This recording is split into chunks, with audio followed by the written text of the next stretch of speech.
नमस्कार, आप देख रहे हैं कैपिटल टीवी का खास शो महाराष्ट्र फाइल्स। आपके साथ मैं हूं परवीन शेख। आपको बताएंगे क्यों उद्धव को धोखा देने की तैयारी में है संजय राउत। क्या फिर एक साथ आएंगे एकनाथ शिंदे और उद्धव ठाकरे? कौन है कांग्रेस का नया अध्यक्ष? फडणवीस पर ये क्या बोल गए संजय राउत और पुणे में क्या है राज ठाकरे का प्लान?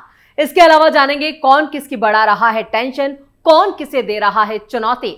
साथ ही आपको इन सभी खबरों से कराएंगे रूबरू। लेकिन तमाम बड़ी खबरों में आगे बढ़ने से पहले एक नजर डालते हैं महाराष्ट्र की टॉप हेडलाइंस पर। बीजेपी नेता नीतीश राणे का बड़ा दावा, बोले राज्यसभा में जाने के लिए कांग्रेस में शामिल होंगे संजय राउत, डील हो चुकी है डन।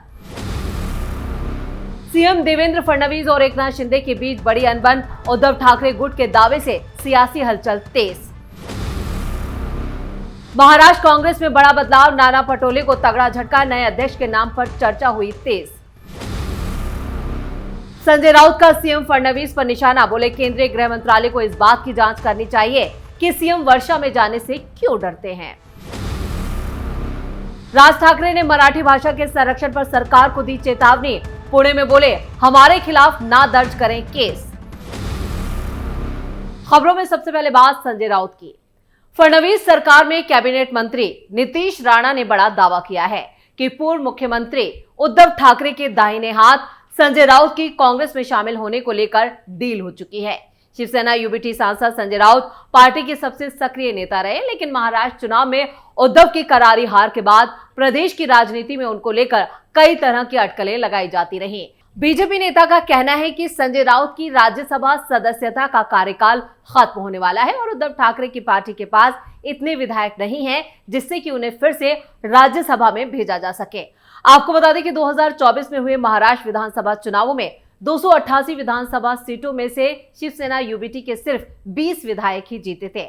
नीतीश राणा ने मीडिया से बात करते हुए कहा, संजय राउत को सामना में लिखना चाहिए कि वो कितने दिनों तक शिवसेना यूबीटी में रहने वाले हैं। उन्हें उस नेता के बारे में लिखना चाहिए जिनसे कांग्रेस में शामिल होने के लिए दिल्ली में उनकी बातचीत चल रही है। उन्हें इस मुद्दे पर बयान भी देना चाहिए। दरअसल मुख्यमंत्री फडणवीस और डिप्टी सीएम एकनाथ शिंदे के बीच तनावपूर्ण संबंध के लेकर संजय राउत के बड़े दावे सामने आए हैं और सामना में भी इनके रिश्तों को लेकर एक बड़ा लेख लिखा है। इसी को लेकर नीतीश राणा ने कहा कि इस मामले में काफी कोशिशों के बावजूद संजय राउत की जो प्रतिक्रिया है वो नहीं ली जा सकी। नीतीश राणा ने यह भी कहा है कि ये ऐसे वक्त में है जब राउत दावा कर रहे हैं कि महाराष्ट्र के मुख्यमंत्री देवेंद्र फडणवीस और डिप्टी सीएम एकनाथ शिंदे के बीच सब कुछ ठीक नहीं है, जिसकी वजह से राज्य सरकार का काम प्रभावित हो रहा है। लेकिन अब खुद संजय राउत का ठिकाना जो है वो बदलने वाला है, ये साफ तौर पर कहना है नीतीश राणा का। खबरों में अब बात एकनाथ शिंदे की। शिवसेना यूबीटी ने अपने मुखपत्र सामना में एक बड़ा लेख लिखा है जिसमें लिखा है कि महाराष्ट्र में बीजेपी और उसके सहयोगियों को प्रचंड बहुमत जरूर मिला, लेकिन राज्य जो है वो विकास नहीं कर रहा है, राज्य में काम नहीं हो रहे हैं, जिसकी वजह है सीएम देवेंद्र फडणवीस और एकनाथ शिंदे के बीच अनबन। सामना के संपादकीय में यह भी लिखा गया है कि शिंदे अब भी दोबारा मुख्यमंत्री ना बनाए जाने के सदमे से जूझ रहे हैं और एक बार फिर मुख्यमंत्री बनने के लिए संघर्ष कर रहे हैं। हालांकि फडणवीस इस बात से वाकिफ हैं। संजय राउत की तरफ से लिखे इस संपादकीय में यह भी कहा गया कि आए दिन ऐसी घटनाएं हो रही हैं जो साबित करती हैं कि अपने लाडले मुख्यमंत्री देवेंद्र फडणवीस और बीजेपी के पुरस्कृत डिप्टी सीएम एकनाथ शिंदे के बीच फिलहाल कोई खास रिश्ता नहीं रहा है, जिसके चलते लोगों का मनोरंजन हो रहा है। इसमें बीजेपी कोटे के मंत्री गणेश नाइक ने शिंदे के ठाणे जिले में नियमित जनता दरबार लगाने की घोषणा करके कहर बरपा दिया और इस पर एकनाथ शिंदे के लोगों ने चुनौती देते हुए कहा है कि अगर ऐसा है तो हम पालघर जिले में जाएंगे जहां नाइक पालक मंत्री हैं और दरबार लगाएंगे।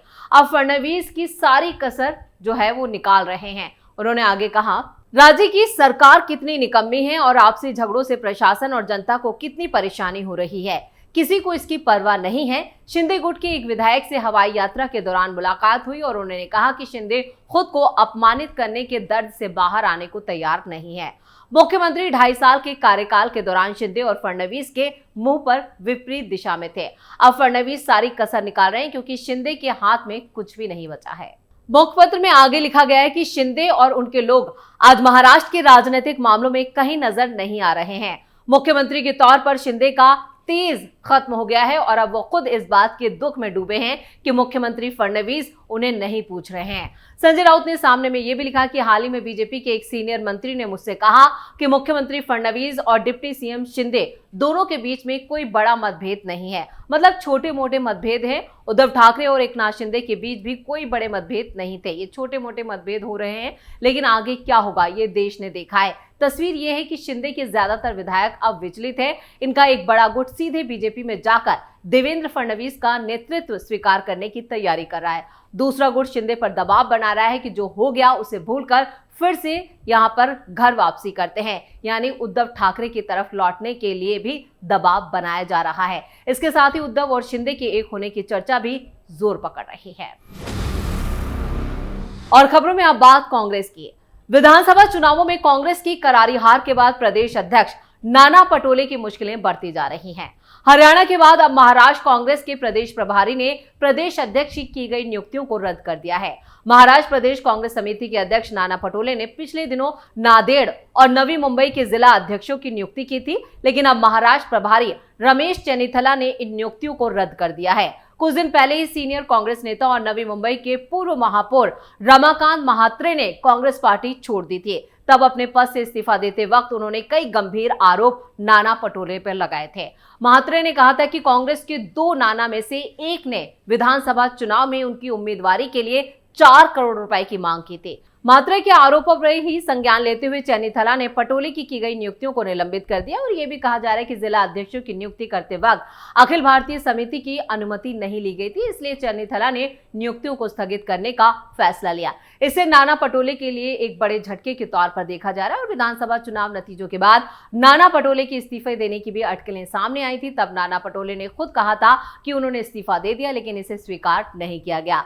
सतेज पाटिल और विश्वजीत कदम, यशोमती ठाकुर, अमित देशमुख, विजय वडेट्टीवार जो है, खबरें जो आ रही है वो बता रहे हैं कि अध्यक्ष नाना पटोले ने विधानसभा चुनाव में जो करारी हार मिली उसकी जिम्मेदारी लेते हुए पार्टी आला कमान को अपना इस्तीफा जरूर दिया था, लेकिन पार्टी के अंदर खाने अब नए प्रदेश अध्यक्ष की तलाश जो है वो तेज हो गई है और इस रेस में सीनियर कांग्रेस नेता विजय वडेट्टीवार और पूर्व सीएम विलासराव देशमुख के बेटे अमित देशमुख के अलावा सतेज बंटी पाटिल का नाम भी आगे चल रहा है। खबरें तो ये भी है कि संसद बजट सत्र के बाद इस पर फैसला लिया जा सकता है।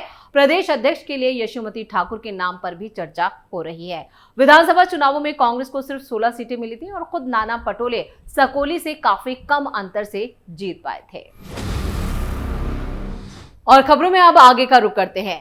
संजय राउत ने देवेंद्र फडणवीस पर निशाना साधते हुए कहा है कि महाराष्ट्र में हमेशा से अंधश्रद्धा के खिलाफ ये रहा है और हम एक प्रोग्रेसिव देश हैं, लेकिन अचानक राजनीति में अंधविश्वास आ गया है। हमने एकनाथ शिंदे के मुख्यमंत्री बनने के बाद कई कहानियां सुनी है कि कामाख्या मंदिर में जाना, उसको काटना, इसको काटना, और रही बात वर्षा बंगले की, अब जब देवेंद्र फडणवीस मुख्यमंत्री चुने गए हैं, वर्षा उनका औपचारिक निवास स्थान है जिसमें लोग रहना चाहते हैं और जाने से डरते हैं। संजय राउत ने इसी को लेकर एक बड़ा बयान दिया। उन्होंने कहा, केंद्रीय गृह मंत्रालय को इस बात की जांच करनी चाहिए कि मुख्यमंत्री वर्षा में जाने से क्यों डरते हैं। एक फिल्म आई थी 2 गज जमीन के नीचे 2 फीट जमीन के अंदर क्या है, जांच करनी चाहिए। रामगोपाल वर्मा को वहां जाकर फिल्म बनानी चाहिए। हम भी सुनते हैं, क्या कर सकते हैं। सीएम आवास वर्षा को लेकर महाराष्ट्र के सियासी गलियारों में अलग अलग तरह की कहानियां या चर्चाएं चल रही हैं, जिसको लेकर ये कहा जा रहा है कि सीएम फडणवीस डर रहे हैं वर्षा में जाने से। उन्हें लगता है कि जो वर्षा में जाता है वो लंबे वक्त तक सीएम नहीं रहता है। इसको लेकर संजय राउत ने ये बयान दिया है। वहीं महाविकास आघाड़ी सरकार के दौरान फडणवीस और शिंदे के जेल भेजने की जो साजिश रची गई थी उसको लेकर भी एसआईटी का गठन किया गया है और एसआईटी ने अपनी जांच शुरू कर दी है। इसी पर भड़कते हुए संजय राउत ने कहा है कि फडणवीस वर्षा क्यों नहीं जा रहे हैं, इसकी जांच होनी चाहिए। और खबरों के आखिर में बात राज ठाकरे की। एमएनएस प्रमुख राज ठाकरे ने महाराष्ट्र सरकार को चेतावनी दी है। उन्होंने कहा है कि अगर वो मराठी भाषा के संरक्षण के लिए कुछ काम करते हैं तो मामले दर्ज ना करें। पुणे में विश्व मराठी सम्मेलन में बोलते हुए राज ठाकरे ने मंत्री उदय सामंत से कहा, हम मराठी भाषा को संरक्षित करने के लिए सब कुछ करेंगे, लेकिन अगर हम कुछ चीजें करते हैं तो हमारे खिलाफ मामला दर्ज नहीं किया जाना चाहिए। जब भी हम मराठी भाषा के लिए कुछ करते हैं तो हमारे खिलाफ मामले दर्ज किए जाते हैं, लेकिन हम मराठी भाषा के लिए जो भी जरूरी होगा वो करना जारी रखेंगे। मराठी को शास्त्रीय भाषा का दर्जा दिए जाने के बाद ये पहला मौका था जब राज ठाकरे पुणे पहुंचे और ये कहते हुए कि मराठी भाषा और मराठी मानुष का भविष्य खतरे में है। ठाकरे ने कहा कि हिमाचल प्रदेश में भले ही आप भारतीय नागरिक हो, लेकिन आप वहां जमीन नहीं खरीद सकते। लेकिन महाराष्ट्र में कोई भी आकर हमारी जमीन छीन सकता है। अगर हमारे अपने लोग हमारी ही जमीन से बेघर हो रहे हैं तो हम इसे प्रगति नहीं कह सकते। एमएनएस प्रमुख ने माता पिता से आग्रह किया कि वो अपने बच्चों को मराठी में बोलने के लिए कहें। उन्होंने ये भी कहा कि हमें अपने बच्चों को मराठी में बोलने और मराठी में सोचने के लिए प्रेरित करना चाहिए। ये दुर्भाग्यपूर्ण है कि वो एक दूसरे से हिंदी में बात करते हैं। अगर हम अपनी भाषा का सम्मान नहीं करते तो दूसरे ऐसा क्यों करेंगे। राज ठाकरे ने यह भी कहा कि युवा पीढ़ी को हमारी संस्कृति को जानने और मराठी को एक भाषा के रूप में बढ़ावा देने के लिए पढ़ना चाहिए। अगर दूसरे राज्यों के लोग ऐसा करते हैं तो मराठियों को क्यों नहीं करना चाहिए। यानी एक बार फिर निकाय चुनाव आते ही राज ठाकरे ने मराठी कार्ड खेल दिया है। और इसी के साथ महाराष्ट्र फाइल्स में खबरों का सिलसिला यहीं खत्म करते हैं। बाकी खबरों के लिए आप जुड़े रहिए कैपिटल टीवी के साथ। इसके साथ ही वीडियो को लाइक करें, शेयर करें और कैपिटल टीवी को सब्सक्राइब जरूर करें। धन्यवाद।